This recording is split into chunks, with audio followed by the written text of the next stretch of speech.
Hello friends, ड्रामे की शुरुआत होती है और ब्रेकिंग न्यूज़ चल रही होती है कि जिंग ग्रुप की सबसे बड़ी बेटी दोदो ही आज सिटी वापस आई हैं और खबर है कि यह वापसी किसी खास मकसद के लिए है। और यहाँ पर हम बहुत सारे बॉयज को देखते हैं जो हाथ में बुके लेकर खड़े थे।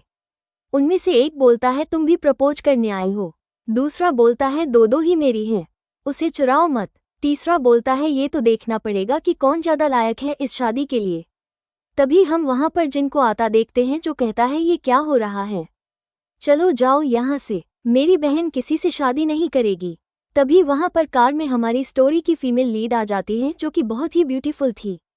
उसको देखकर वहां पर खड़े लड़के तरह तरह के ऑफर्स करने लगते हैं। कोई कहता है कि वो उसे 1 मिलियन गिफ्ट करेगा तो कोई कहता है कि वो अपनी सारी प्रॉपर्टी उसके नाम कर देगा। और जिंग यहाँ सोच रहा था कि सॉन्ग नहीं आया और उन सब से बोलता है कि तुम सब बदमाश हो, कोई भी मेरी बहन को शादी के लिए मजबूर नहीं कर सकता।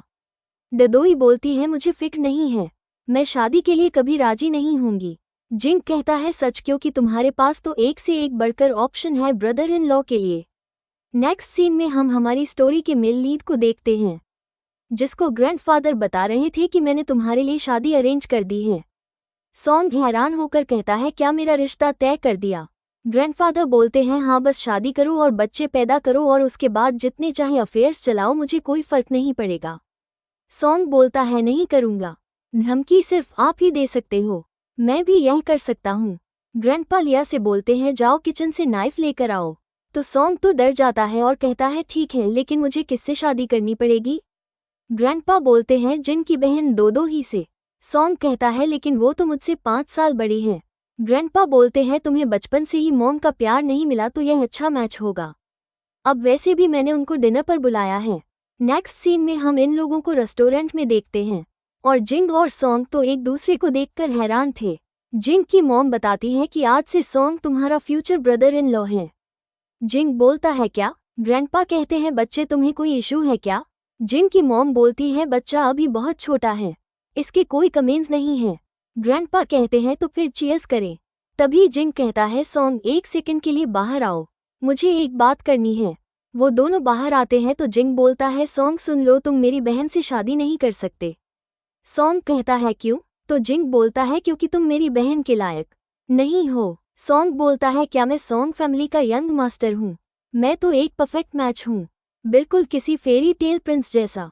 तभी वहां पर दूधोही आ जाती है और कहती है ऐसी बात नहीं है। जिंग को तो ये रिश्ता बहुत पसंद आया है और सॉन्ग तो वहां से भाग जाता है। नेक्स्ट सीन में हम ग्रैंडपा को बहुत ही खुश देखते हैं। वो बोलते हैं कि अब ब्लेसिंग्स मिली हैं, अब ये शादी फिक्स हो गई है और सॉन्ग से कहते हैं तुम ददोई को घर छोड़ दो। जिंग बोलता है ठीक है, मैं भी इनके साथ चला जाऊंगा। और उसके फादर मन में सोच रहे थे मैंने किस आइटम को जन्म दे दिया। जिंग उसे साइड पर करके बोलता है सच सच बताओ, क्या मिस्टर सॉन्ग तुम्हें नहीं चाहता? तुमने शादी करने का फैसला क्यों लिया? ददोही कहती है सॉन्ग तो बिल्कुल परफेक्ट है, स्ट्रांग और हेल्दी, सबके सपनों का प्रिंस चार्मिंग।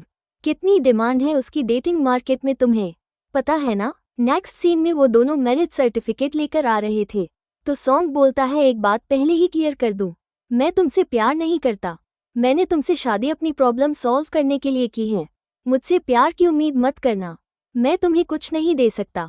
दूधू ही कहती है मैं जानती हूँ। सॉन्ग बोलता है तुम्हें मेरे बारे में कोई परवाह करने की जरूरत नहीं है और मुझे तुम्हारे बारे में, हम अपने अपने रास्ते जाएंगे। और मन में सोचता है यह अभी गुस्सा होगी, लेकिन दुदोई को नॉर्मल देखकर वो शॉक्ड हो जाता है। वो बोलती है अरे फिक्र मत करो, मैं बिजी हूँ, मुझे तुम्हारी परवाह करने का टाइम नहीं है, तुम जो चाहो वो करो। सॉन्ग तो कहने लगता है मैं मिल गया हूँ ना, तुम्हें इसलिए कोई कदर नहीं है। वो दोनों घर आते हैं तो सब लोग उनका अच्छे से वेलकम करते हैं। लिया कहता है हेलो मैडम, मैं सोनफा का हाउसकीपर हूँ, आप मुझे लिया बुला सकती हैं। और बोलता है कि आप वो पहली औरत है जिसे यंग मास्टर घर लाए हैं। मुझे बहुत वक्त हो गया यंग मास्टर को इतना खुश पहले कभी नहीं देखा। और मन में सोचता है फाइनली मुझे हाउसकीपर की क्लासिक लाइंस कहने का मौका मिला। और सॉन्ग तो ये सुनकर मन में सोच रहा था ये लिया क्या अजीब आइटम है, आजकल कहाँ से ऐसे बेकार ट्रैक्स लाता है, शर्म नहीं आती इसे। और ग्रैंडपा कहते हैं लिया मैडम को बेडरूम दिखाने ले जाओ। उनके जाने के बाद ग्रैंडपा सॉन्ग से बोलते हैं तुम अब दूध ही से शादी कर चुके हो, अब मुझे तुमसे कोई बड़े एक्सपेक्टेशंस नहीं है, बस मुझे एक छोटा सा ग्रेट ग्रैंडसन दे दो, मुझे और कुछ नहीं चाहिए। सॉन्ग बोलता आप तो मेरे ग्रैंडपा ही नहीं हो, आप मुझे वो जड़ी बूटी समझ रहे हो जो सिर्फ बच्चे दे सकता है और गुस्से से चला जाता है। वो जैसे ही रूम में आता है तो रूम तो फुल फूलों से सजा था। और फिर हम ददोही को देखते हैं जो टॉवल में शावर लेकर आती है और सोंग तो उसे इस तरह देखकर कंट्रोल ही नहीं कर पा रहा था। दूदोही उसे देखकर बोलती है, क्या तुम्हें शावर नहीं लेना? सोंग कहता है, तुम्हें क्या लगता है मैं गंदा हूँ? दूदोही बोलती है नहीं और उसके करीब आ जाती है, अगर तुम्हें नहाना नहीं है तो सो जाओ, और उसके पास आकर उसे किस करती है और वह अपना टॉवल भी गिरा देती है और दोनों जोर जोर से एक दूसरे को किस करने लगते हैं और इंटीमेट हो जाते हैं। नेक्स्ट मॉर्निंग ददोही की आंख खुलती है तो वो बेड से उठने वाली थी, लेकिन सोंग तो उसे उठने ही नहीं देता और बाहों में ले लेता है। लेकिन जैसे ही उसकी आंख खुलती है तो सोचता है, मुझे शर्म क्यों आ रही है?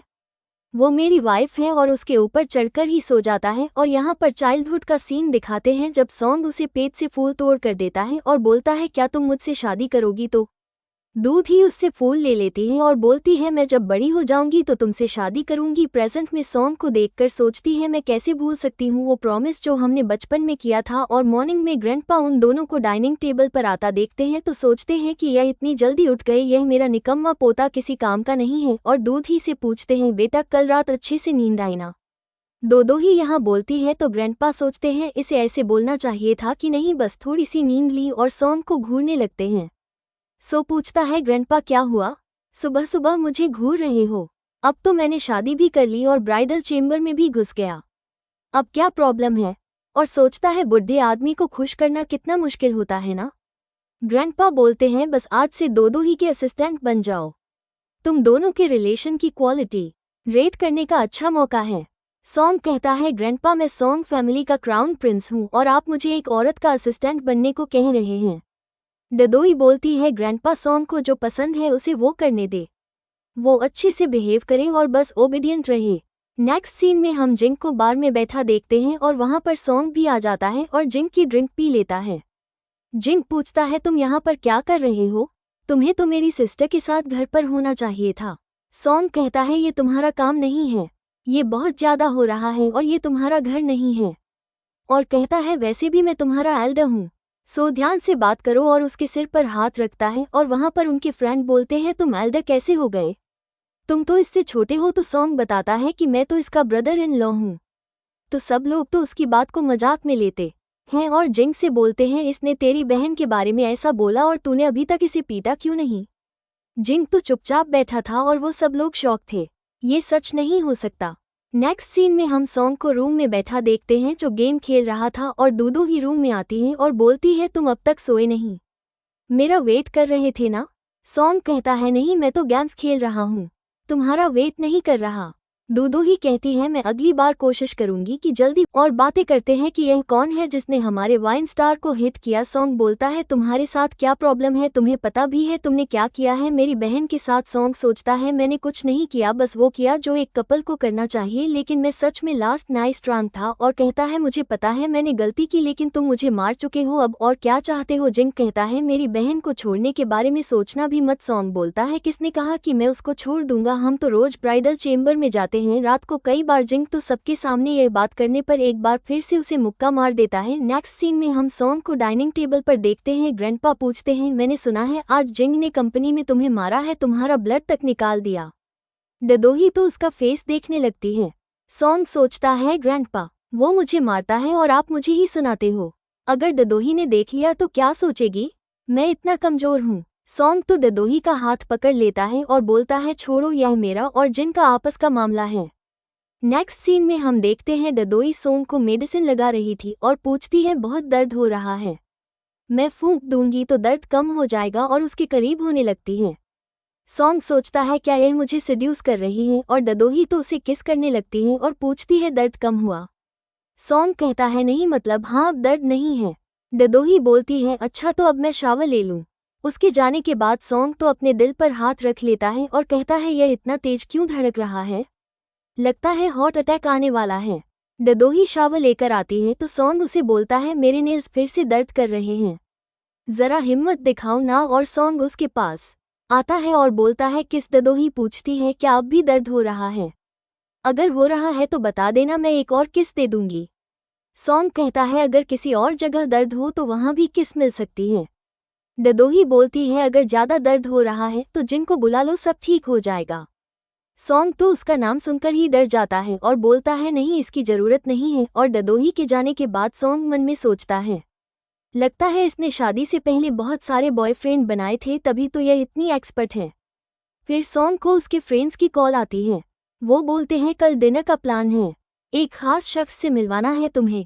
नेक्स्ट सीन में हम उनको डिनर पार्टी में बैठा देखते हैं, जहां पर लोनी भी आ जाती है और वो सॉन्ग के लिए गिफ्ट भी लाई थी और वो सॉन्ग को किस भी कर देती है। जिंग तो ये सब देखकर जल्दी से दूदोही को बता देता है और यहाँ पर दूदोही मैसेज पढ़कर मीटिंग कैंसिल कर देती है। दूसरी तरफ जिंग उसका वेट कर रहा होता है और सोचता है बहन तुम अभी तक क्यों नहीं आए, अगर थोड़ा और लेट हुई ना तो तुम्हारा हस्बैंड कोई और ले जाएगा। तभी वहां दूदोही आ जाती है। सॉन्ग तो उसे वहां देखकर घबरा जाता है और बोलता है तुम दूदोही कहती है क्यों, क्या मैं यहाँ नहीं आ सकती हूँ। सोन उनका इंट्रो करवाता है, ये शैन ग्रुप की बेटी है लोनी और यह मेरी वाइफ है। लोनी बोलती है इसकी तो कभी कोई गर्लफ्रेंड ही नहीं थी और अब बीवी मैं सिर्फ 1 महीने के लिए ट्रिप पर गई थी और तुम मुझे जानबूझकर रिजेक्ट कर रहे हो। सॉन्ग बोलता है ठीक है, रोना धोना बंद करो और पीछे हट जाओ, मेरी वाइफ को बैठने दो।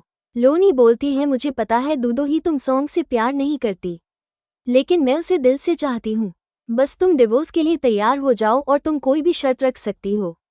दूदोही कहती है तुमसे किसने कहा कि मैं सॉन्ग से प्यार नहीं करती। लोनी बोलती है तुम तो हाई स्कूल के बाद बाहर चली गई थी, कई साल हो गए और सॉन्ग तो यहाँ था, तो तुम दोनों का कोई कनेक्शन ही नहीं है, ये जरूर बिजनेस मैरिज है जिसमें इमोशन जीरो है। और यहाँ पर सॉन्ग तो गुस्सा करने लगता है और बोलता है लोनी बकवास बंद करो, किसने कहा यह मुझसे प्यार नहीं करती, और बाकी सब लोग तो उनकी बातें एंजॉय कर रहे थे।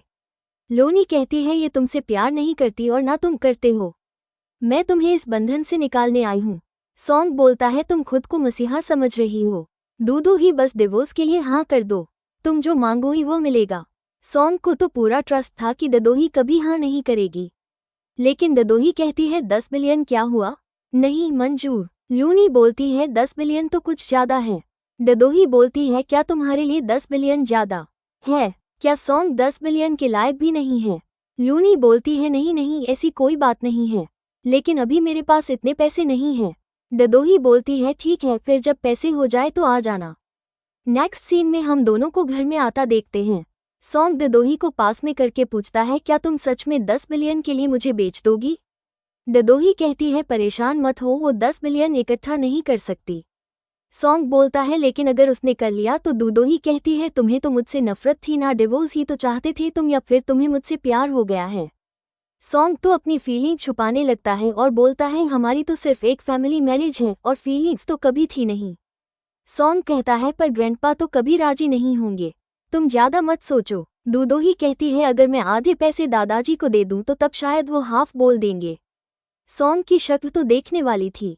दूदोही उसके फेस को पकड़कर हंसने लगती है, बोलती है तुम परेशान मत हो, मैं तुम्हें नहीं बेचूंगी, फिक्र मत करो। लोनी 10 बिलियन नहीं ला सकती, चलो अब नाराजगी छोड़ो, आओ पहले शावर लेते हैं, और उसकी चीख पुल करने लगती है। सॉन्ग मन में सोचता है इसका कुछ ज्यादा ही हो रहा है, पहले ये सिर्फ मजाक करती थी लेकिन अब तो हाथ भी चलाने लगी है। नेक्स्ट सीन में हम दूदोही और सॉन्ग को होटल में आता देखते हैं, जहां लोनी पहले से बैठी थी। उसे दूदोही ने बुलाया था और सॉन्ग तो लोनी को वहां देखकर हैरान होता है और बोलता है तुम यहाँ। दूदोही बताती है लोनी हमारी कंपनी की नई आर्टिस्ट है। सॉन्ग सोचता है ये लड़की तो सच में मुझे बेच देगी।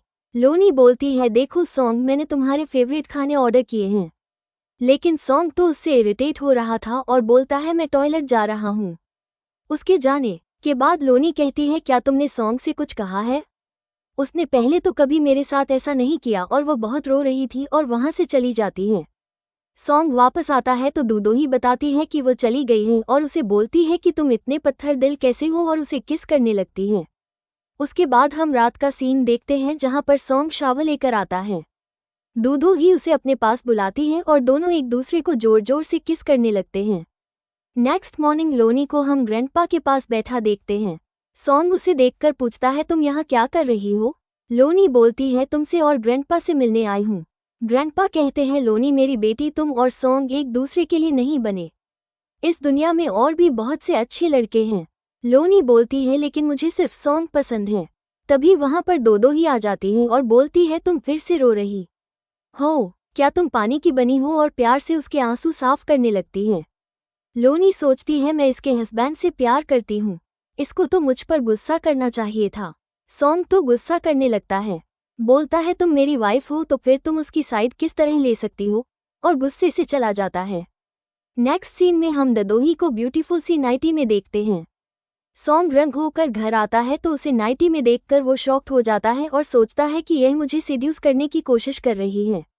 ददोही तो उसे देखकर पास आ जाती है और उसे बेड पर बिठाकर खुद उसकी गोद में बैठ जाती है और किस करने लगती है, और दोनों ही एक दूसरे में गुम होकर एक दूसरे को किस करते हैं और दोनों इंटीमेट हो जाते हैं। नेक्स्ट सीन में सॉन्ग दोदोही के लिए रिंग लेकर आता है। सॉन्ग उसे रिंग पहनाता है तो दोदोही उसे किस करती है और दोनों फुल रोमांटिक मूड में आ जाते हैं। तभी ग्रैंडपा घर में एंटर होते हैं, लेकिन उन दोनों को खुद में गुम देखकर बोलते हैं लगता है गलत वक्त पर घर आ गए, और लियांग तो रिंग देखकर बोलता है अरे दीदी यह रिंग कितनी प्यारी है ना, किसने दी है? दूध ही बताती है सॉन्ग ने दी है। लियांग कहता है ये पहली बार है जब इन्होंने किसी औरत को गिफ्ट दिया है। सॉन्ग है तुम अकेले वेट करके बोर ना हो जाओ, इसलिए ये पढ़ लो, ये बुक अच्छी है। और फिर हम इन दोनों को ऑफिस रूम में देखते हैं, जहां पर सॉन्ग दोदोही के पास जाकर बोलता है बेबी तुम्हें नहीं लगता कि जिनको अब शादी कर लेनी चाहिए वो मुझसे 1 साल बड़ा है, और ददोही के पास जाने लगता है।